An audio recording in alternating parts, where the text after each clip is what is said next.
তো এখন একদিকে বলে যে মদিনার আদলে তার রাষ্ট্র চালাবে, মানবিক করবে, আবার বলে যে আমরা শরিয়ায় বিশ্বাস করি না। এই বাঙালিকে মানুষ করতে হলে ইসলাম লাগবে, ইসলাম ছাড়া এই বাঙালি মানুষ হবে না। জানতে চেয়েছেন যে একটা ঘটনা ঘটে গেলে সেটাকে আমরা যেভাবে ট্যাকল দিচ্ছি সরকারের পক্ষ থেকে, সেটা আসলে কিভাবে করা যায়, নিশ্চয়ই আপনাদের বক্তব্যে পরবর্তীতে আসবে। আশরাফ আলী আকন, এই প্রসঙ্গে আপনার কোনো মতামত যদি থাকে সেটা আমি তাহলে প্রথমে একটু শুনে নিই সংক্ষিপ্তভাবে।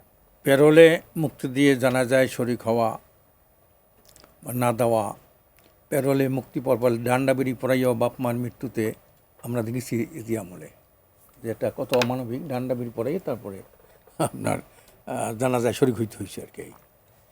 কাজে অমানবিক কর্মকাণ্ড, মানবতাবোধী কর্মকাণ্ড, এটা কিন্তু বাংলাদেশে নূতন না। এটা যে কবে নিরসন হবে, কারণ এই 13-10 নির্বাচন হচ্ছে, এর আগে তো 12 বার নির্বাচন হয়েছে। তো 12 বারের মধ্যে একটা মানবিক রাষ্ট্র বানিয়ে বললাম না আমরা, অমানবিক। যারাই ক্ষমতায় যায় কথার খুব ফুলঝুরি করতেছে, হ্যাঁ, মিথ্যা আশ্বাস দিচ্ছে। এগুলা এটা মিথ্যা আশ্বাস ইতিপূর্বেও শুনেছি। তারা ন্যায় ইনসাফপূর্ণ বাংলাদেশই করবে, মদিনার আদলে, রসুল সাল্লামের আদলে, এই ইনসাফ ভিত্তিক, তাও তো শুনি আমরা। তো এখন একদিকে বলে যে মদিনার আদলে তার রাষ্ট্র চালাবে, মানবিক করবে, আবার বলে যে আমরা শরিয়ায় বিশ্বাস করি না। আর এক দলে বলে ইনসাফ ভিত্তিক তার রাষ্ট্র চালাইবে, কিন্তু তারা শরিয়া বাস্তবায়ন করবে না। তো 12 বার যে ধারায় রাজনীতি করছে তো প্রচলিত আইনেই হয়েছে। এখন আগামীতে যে নূতন যদি কিছু হতে হয়, তো এটা মৌলিক পরিবর্তন দরকার। তো এই মৌলিক পরিবর্তন কেউ চাইতেছে না। তো আপনি গতানুগতিকভাবে যা আছে তাই দিয়ে যদি রাষ্ট্র চালান তাই তো হবে। কাজে এই জন্যে এই মন্তব্য অত্যন্ত দুঃখজনক। রসুল করিম সাল্লাল্লাহু আলাইহি ওয়াসাল্লাম বসা আছেন, একটা লাশ নিয়ে যাইতেছে, রসুল দাঁড়াই গেলেন, রসুল সাল্লাম দাঁড়াইলেন।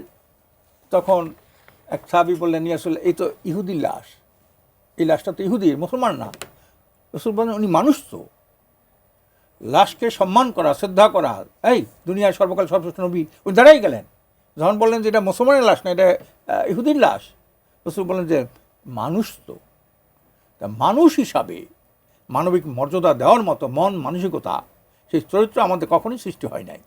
কাজে আমরা বিশ্বাস করি এই প্রচলিত আইন বহাল রেখে কোনো দিন রাষ্ট্র কোনো মানবিক রাষ্ট্র হতে পারবে না, মানুষ মানুষের সম্মান দেখাতে পারবে না, হ্যাঁ, এবং মানবতা বিরোধী বলেন, এই অপরাধগুলি বন্ধ হবে না।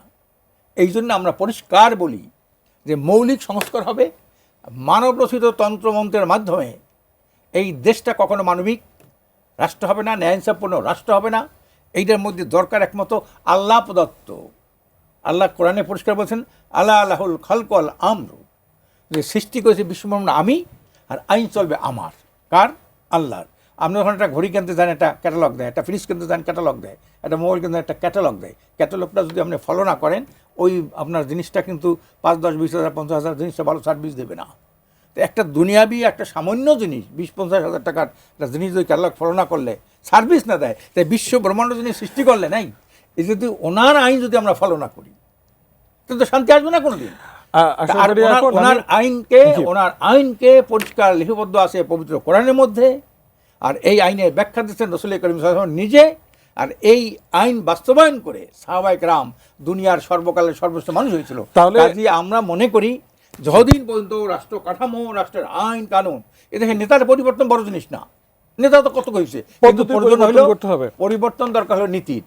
এই নীতির পরিবর্তনের কথাই আমরা বলছি, এটা আদর্শিক। ঠিক এই প্রেক্ষাপটেই আমি আপনার কাছে জানতে চাই, ইসলামী আন্দোলন তাহলে রাষ্ট্র ক্ষমতাতে গেলে ইসলামী যেই শাসন ব্যবস্থা আছে এটা তো তার আলোকে ঠিক আছে শাসন ব্যবস্থা। তাহলে আপনারা যে এতদিন জুলাই সনদের পক্ষে সমর্থন চাইলেন, এখনো ভোটের মাঠে যে গণভোটে হ্যাঁ চাচ্ছেন, তাহলে সংখ্যাগরিষ্ঠতা নিয়ে ইসলামী আন্দোলন রাষ্ট্র ক্ষমতাতে আসলে ঠিক কোন পদ্ধতিতে জুলাই সনদ কি ফেলে দিবে? সেটা হলো রাসূল সাল্লাল্লাহু আলাইহি ওয়াসাল্লাম যে পদ্ধতিতে, ওনারা বলছেন না, তারেক জিয়া সাহেব তো বলছেন রাসূলের আদর্শে আমি ইনসাফপূর্ণ, আজকে ইনকালাবে বড় লিড নিউজ আছে তার নামে, 1 পৃষ্ঠা রাসূল সাল্লাল্লাহু আলাইহি ওয়াসাল্লামের নামে।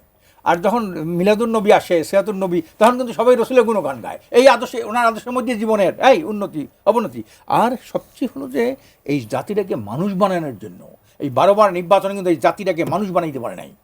ওই একটা কবিতার সুরে আমরা বলতে হয় 16 কোটি এই বাঙালি রেখেছো, মানুষকে রেখেছো, বাঙালিকে মানুষ করনি। এই বাঙালিকে মানুষ করতে হলে ইসলাম লাগবে, ইসলাম ছাড়া এই বাঙালি মানুষ হবে না।